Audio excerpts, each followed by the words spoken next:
Assalamualaikum warahmatullahi wabarakatuh. Saya Syihabuddin. Terima kasih banyak kerana anda sedang berada di channel YouTube saya dan terima kasih banyak jika anda telah tekan butang subscribe. Kalau belum tekan butang berkenan, tekan butang itu sekarang. Jika ada video-video yang bermanfaat, insya-Allah akan ada di feed YouTube anda. Kawan-kawan saya mesej dan diorang berikan satu video yang diorang minta saya untuk berikan reaction dekat Facebook. Diorang tanya, dekat WhatsApp diorang tanya, dekat YouTube pun diorang tanya benda yang sama. Jom kita tengok video berkenaan sama-sama. Ni Nabi kata apa? Fatuba lil ghuraba. Beruntunglah orang ni. Maka kalau kita tak rasa yang itu, maka kita belum lagi masuk dalam kumpulan fatuba lil ghuraba. Al ghuraba kita belum masuk lagi. Golongan yang asing. Golongan yang susah, hidupnya lebih kurang aja, makan lebih kurang aja, minum. Bukan syarah tu. Ghuraba bukannya orang asing yang makan ikut mana asal ala kadar saja. Itu bukan ghuraba. Ambil syarah kat mana? Lebih kurang aja. Dan nak berjalan dia, kalau nak sembahyang masjid pun tak boleh dah. Ghuraba tak boleh sembahyang kat masjid. Kenapa sembahyang masjid tak boleh? Habis tak ambil suntikan, tak bolehlah sembahyang. Kena ambil suntikan 2 dos baru boleh pergi.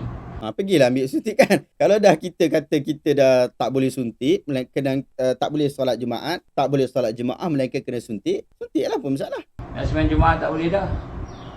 Nak sembahyang 5 waktu tak boleh dah. Terasing. Ada tanjangan saya, macam mana Ustaz? Saya nak pergi umrah. Saya nak pergi haji. Kalau saya tak ambil, nanti besok tak boleh pergi umrah lagi. Nak pergi umrah tak boleh. Nak pergi umrah daripada dulu lagi kena vaksin. Bukan baru kena vaksin. Sebelum ni pun kena vaksin juga. Kena pergi haji kena vaksin. Sebelum ni pun kena vaksin juga. Kau tipu waktu pergi haji umrah. Pergi haji tak boleh. Fatuba lil ghuraba. Maka beruntunglah orang yang gharib ini. Beruntung orang yang ghuraba ini. Orang yang asing ni. Beruntung.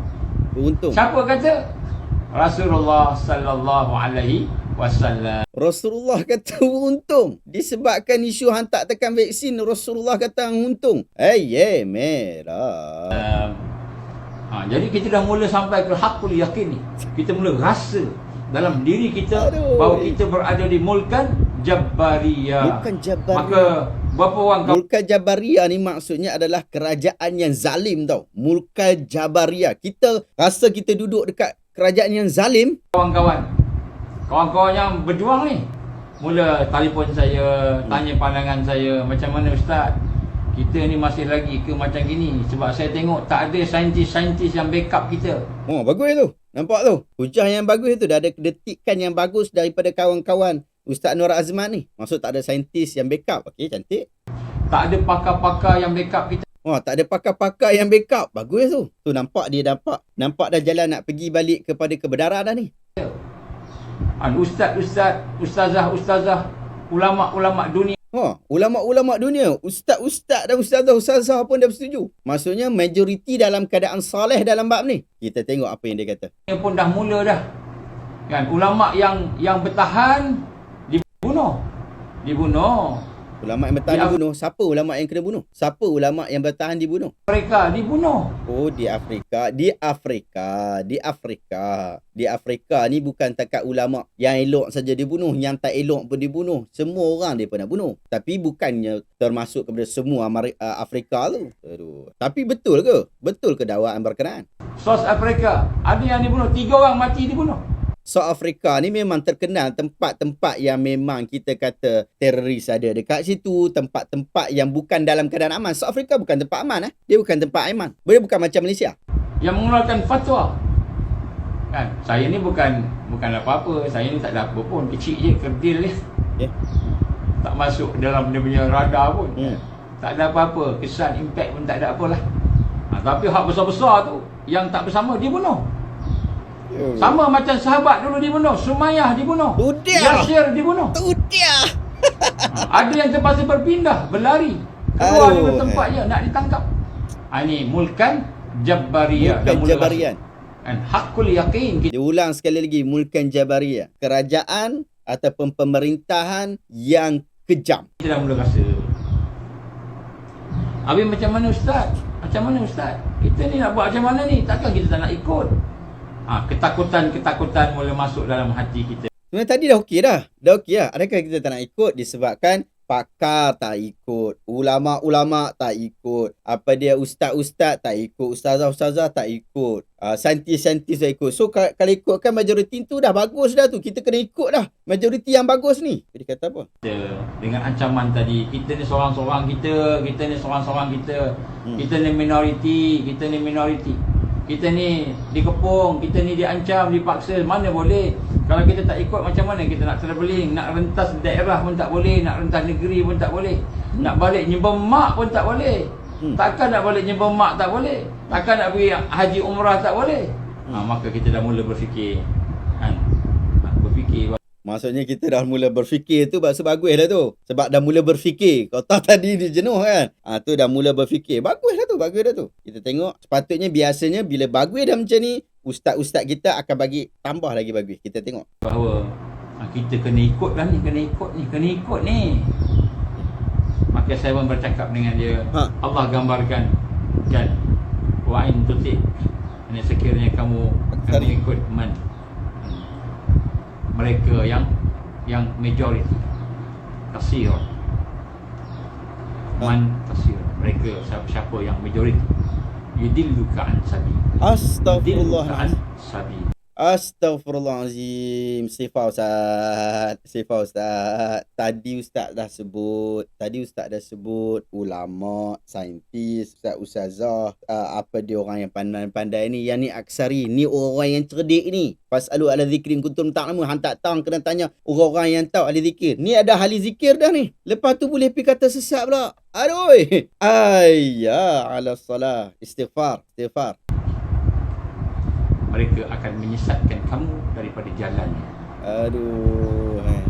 Kamu ikutlah majoriti. Kamu ikutlah arus. Arus, kalau arus yang baik tak apa, arus yang soleh tak apa. Ni arus okey. Tapi kamu ikut arus yang tak baik ni. Ya Allah, arus tak baik. Tak mana hang tak setuju bab vaksin tak ada masalah lah. Hang tak mahu setuju sangat, tak apalah. Tapi kata ini sebagai arus yang tak baik dalam keadaan telah terbukti alim-alim ulama kita, ustaz-ustazah kita ada. Ayo. Maka yudilluka an sabilik. Allah mengata apa? Allah firman apa? Yudilluka an sabilik. Mereka akan menyesatkan kamu daripada jalan dia, jalan kamu, jalan Allah Subhanahu wa taala. Yudilluka an sabilik. Habis macam mana ni kita seorang-seorang kita minoriti ni, kita terpaksa nak buat macam mana ni? Tak boleh buat apa ni?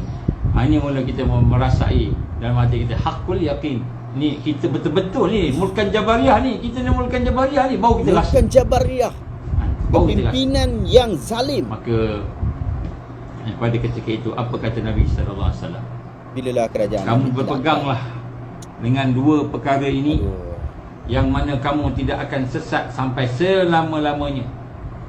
Dengan hadis Nabi kan, kamu tak akan sesat selama-lamanya. Apa betul, dia? Saya setuju. Senang aja. Kita dah tahu dah pun Quran dan hadis Nabi sallallahu alaihi wasallam. Peganglah dengan Quran, peganglah dengan hadis.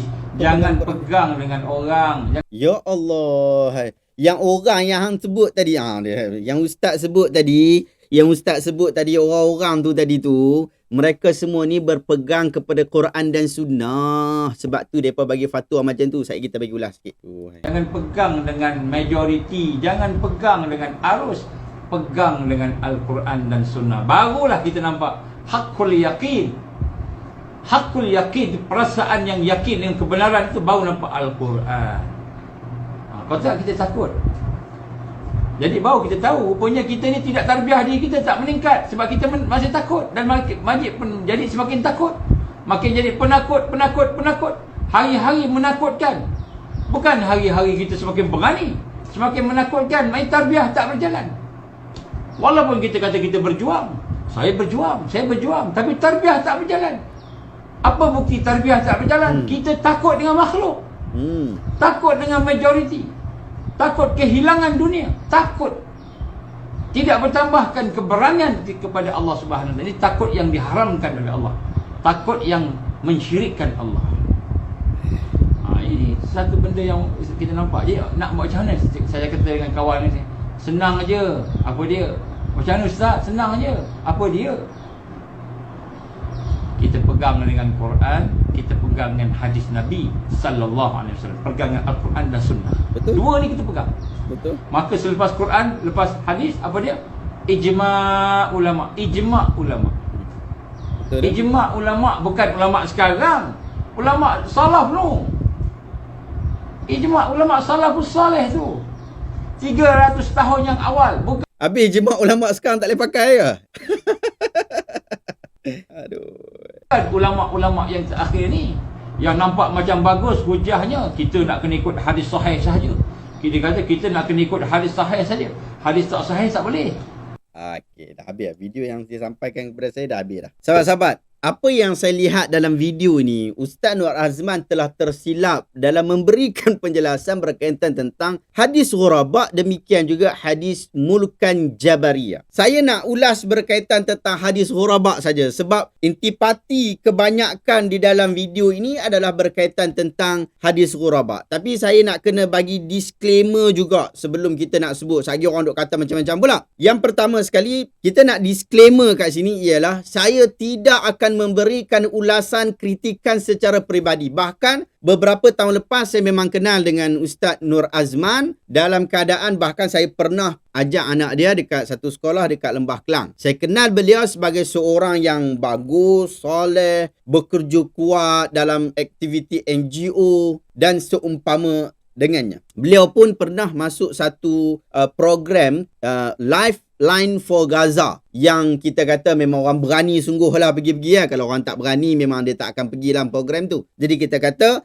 yang tu kita iktiraf kepribadian beliau. Lalu bab isu peribadi kita tolak tepi. Kita balik kepada isu konten. Kita nak sembang berkaitan isu konten, intipati video berkenaan semata-mata. Sahabat-sahabat, hadis ghuraba adalah hadis yang sahih riwayat Imam Muslim. Di dalam kitab Sahih Muslim, Nabi SAW sebut, dia kata, Bada al-Islamu ghariban wa sayaudu kama bada ghariban fatuba lil ghuraba. Islam ni asalnya dia datang dalam keadaan pelik, gharib, pelik. Kemudian akan kembali dalam keadaan seperti semula, seperti mana ia bermula, iaitu dalam keadaan pelik juga. Maka beruntunglah kepada orang-orang yang dianggap sebagai pelik ini. Tapi kita jangan pula suka-suka kata, aku pelik, maka aku beruntung. Orang ambil vaksin, aku tak ambil vaksin, maka aku menjadi orang yang pelik, maka aku adalah termasuk dalam kalangan orang-orang yang beruntung. Ini adalah satu kefahaman yang salah di dalam memahami hadis Bada al-Islamu gharib. Hadis ni kita tak boleh nak pergi faham macam tu. Nanti kalau kita faham macam tu, nanti kita akan kata Ikram Dinsley adalah orang-orang yang beruntung sebab dia pelik. Diva AA adalah orang yang beruntung sebab dia melakukan banyak perkara-perkara yang pelik. Kalau pemikiran macam ni dipakai, maka kita akan kata orang gila adalah orang yang paling wali sekali,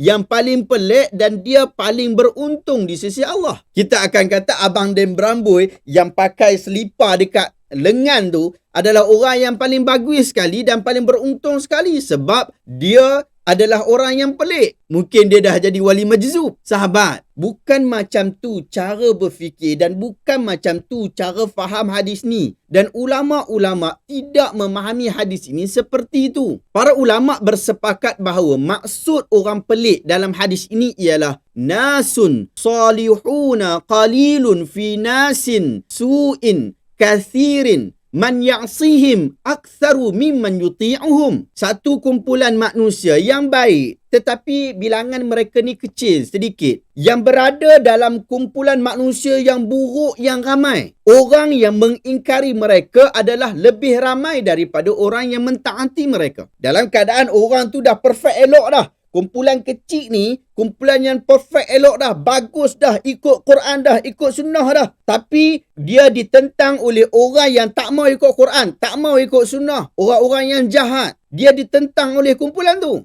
Anda boleh rujuk di dalam Musnad Ibn Mubarak, Musnad Imam Ahmad dan lain-lain. Ia disandarkan kepada Nabi SAW. Al-Imam Al-Albani rahimahullah menyatakan bahawa hadis ini sahih li ghairi di dalam kitab Sahih Targhib wa Tarhib. Walaupun saya melihat perbincangan hadis ini ada perbincangannya, ada sebahagian para ulama bersetuju dengan sahih li ghairihnya, ada sebahagian tidak bersetuju. Daripada kenyataan ini, maka kita pun tahu bahawa orang yang baik itu bukanlah daripada sudut individu. Bukan saya seorang rasa saya ni ada masalah, saya rasa pelik pada orang. Bukan. Ia bersifat kumpulan. Mereka ini adalah satu kumpulan dan kumpulan mereka adalah kumpulan yang kecil tetapi bertegak kepada kebenaran. Pun begitu, adakah hadis ini sesuai untuk merujuk kepada kumpulan anti-vaksin yang ada pada hari ini? Adakah ia sesuai? Sedangkan kebanyakan kumpulan anti-vaksin ini bukanlah kumpulan orang yang faham agama sungguh-sungguh. Mereka bukanlah golongan agamawan yang sungguh-sungguh. Bahkan di dalam video tadi telah disebutkan bahawa orang yang menyokong isu vaksin ini adalah kalangan orang yang saintis, orang yang pakar,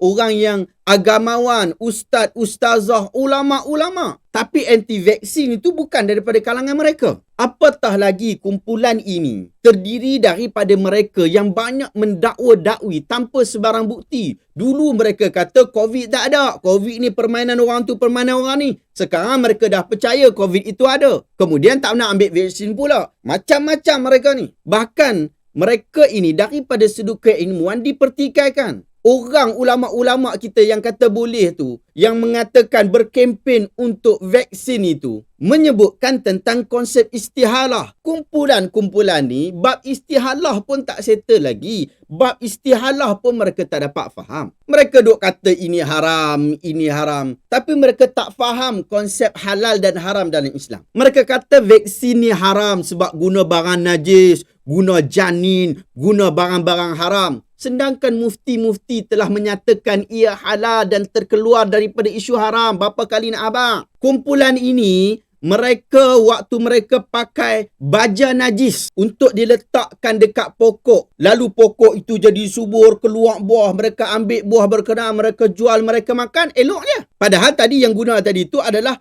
baja najis. Yang ni mereka tak kata pula, oh ini haram disebabkan dia daripada baja najis. Kasturi yang mereka calik ni, wangian kasturi yang mereka calik dekat tubuh badan mereka, dekat baju mereka, yang Nabi sendiri pun menyebutkan tentang kasturi, mix. Dia itu berasal daripada darah kijang yang tidak lagi dianggap najis kerana telah bertukar sifatnya.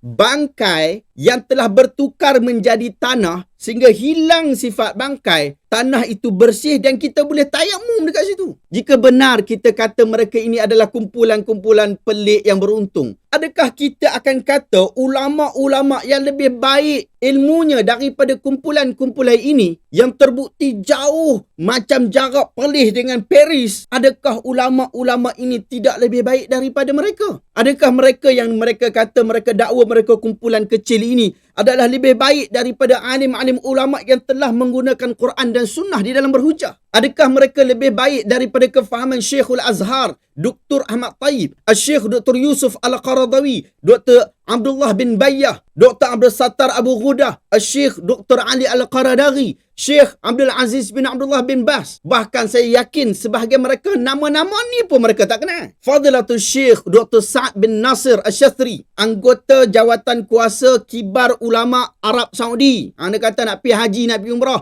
Ni, dia sebut, dia kata antara permasalahan yang berkaitan dengan wabak-wabak penyakit adalah hukum mengambil vaksin, suntikan vaksin yang diberikan dengan tujuan untuk mencegah daripada penyakit. Maka kami katakan, vaksin yang diberikan ini terdiri daripada sesuatu yang telah dikenal pasti kesannya berdasarkan kepada penyelidikan dan uji kaji bahawa ia dapat mencegah penyakit dengan izin Allah. Perkara ini baginya hukum-hukum rawatan. Bahkan ia termasuk sebagai satu jenis daripada jenis-jenis perubatan. Ini kerana ia termasuk dalam sabda Rasul SAW, tadawaw, berubatlah kamu. Maka ia turut mengambil hukum rawatan. Syekh Profesor Dr. Muhammad Az-Zuhaili bukan orang biasa-biasa. Bukan orang yang pi label letak namanya doktor padahal dia doktor pun tak ambil lagi. Dia ni anggota Majma' Fuqaha Syariah Amerika ketika mengulas berkenaan dakwaan terdapatnya sel-sel babi dalam vaksin dan juga dakwaan bahawa vaksin mengandungi sel janin yang gugur, beliau berkata vaksin Pfizer, Moderna sama sekali tidak menggunakan unsur-unsur ini serta tidak terdapat pada kedua-duanya sesuatu yang mendatangkan syak akan kehalalan kedua-duanya daripada sudut ini. Anda pergi rujuk Al-Fatawa Al-Mufassalah As-Sadirah min Majma' Fuqaha Asy-Syar'iyyah fil Amerika. Yang ketiga, agama tidak hanya suruh kita. Hadis Quran tidak hanya suruh kita doa saja. Allahumma inni a'udzubika minal barasi wal junun wal juzam wa min sayyi'il asqam. Bukan yang tu saja. Ya Allah, sesungguhnya aku memohon perlindunganmu daripada penyakit sopak, gila, kusta dan juga penyakit-penyakit berbahaya yang lain. Bukan setakat ini sahaja. Bukan setakat doa sahaja. Tetapi agama juga ajar kepada kita. Nabi ajar kepada kita. Hadis-hadis menyebutkan kepada kita. Wa firra minal majzum kama tafirru minal asad. Hendaklah kamu melarikan diri daripada pesakit kusta sebagaimana kamu melarikan diri daripada singa. Hadis sahih riwayat Imam Bukhari. Ni Quran sebut, hadis sebut dah. Orang yang pelik dalam berpegang pada agama, mereka berkempen kepada kemajuan dan etika-etika agama yang luas. Tetapi orang yang pelik dalam menggunakan agama untuk melabel dirinya benar hanya akan menunjukkan kebodohan akal dan ilmu dalam beragama. Sebab tu kita menentang pemikiran-pemikiran anti-vaksin bukan disebabkan isu anti-vaksin. Bukan. Tetapi disebabkan isu pembodohan terhadap agama. Agama bukannya sifat seperti itu. Wallahu ta'ala alam. Adakah anda dapat sesuatu yang bermanfaat pada video kali ini? Jika anda rasa video ini bermanfaat, tekan butang share. Semoga orang lain juga mendapat manfaat yang sama. Terima kasih banyak. Assalamualaikum warahmatullahi wabarakatuh.